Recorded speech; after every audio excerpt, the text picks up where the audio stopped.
महिलेसोबतचे photo viral झाले। दत्ता खेमनर यांनी वर्षभरापूर्वी खराबचे कारनामे समोर आणले होते आणि दत्ता खेमनर यांच्यावरती 2018 मध्ये लोणी पोलिसात अत्याचाराचा गुन्हा दाखल झाला होता। 2025 मध्ये खेमनर यांची राहता सत्र न्यायालयाने निर्दोष मुक्तता केली होती। फिर्यादीची फसवणूक करून अत्याचाराचा गुन्हा दाखल करण्यात आला होता असं खेमनर यांचं म्हणणं। तर मूळ फिर्याद वेगळी होती आणि दाखल झालेली फिर्याद ही वेगळी होती। 2018 मधील दाखल झालेल्या गुन्ह्यामध्ये मूळ फिर्याद बदलण्यात आली असल्याचं फिर्यादी महिलेनं सांगितलंय। तर सोशल मीडियावरती फोटो व्हायरल करणाऱ्यांवरती गुन्हे दाखल करणार असल्याचं फिर्यादी महिलेनं म्हटलंय।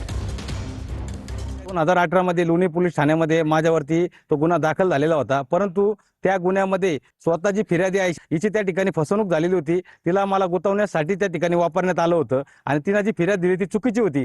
त्या लोकांना ते माझे राजकीय विरोधक होते, त्यांनी त्या खोट्या सह्या घेऊन तिला ती फिर्याद दाखल करायला लावली। दत्तात्रय खेमनरवरती तो गुन्हा दाखल केला अत्याचाराचा। त्यावेळेस तिनं स्वतः माझ्यासोबत येऊन मला औरंगाबाद हायकोर्टामध्ये ॲफिडेव्हिट दिलं। तिने एक वकील लावला आणि त्या ॲफिडेव्हिट देऊन मला त्या ठिकाणी अटकपूर्व जामीन दिला। जे लोक हे फोटो व्हायरल करणार आहे त्यांच्यावरती आम्ही कायदेशीर गुन्हा दाखल करणार आहे। 2018 मध्ये लोणी पोलीस स्टेशन मध्ये दत्ता खेमनर यांच्यावरती मी जी काय फिर्याद दाखल केली होती, परंतु ती फिर्याद काही लोकांनी चेंज करण्याचा प्रयत्न केला।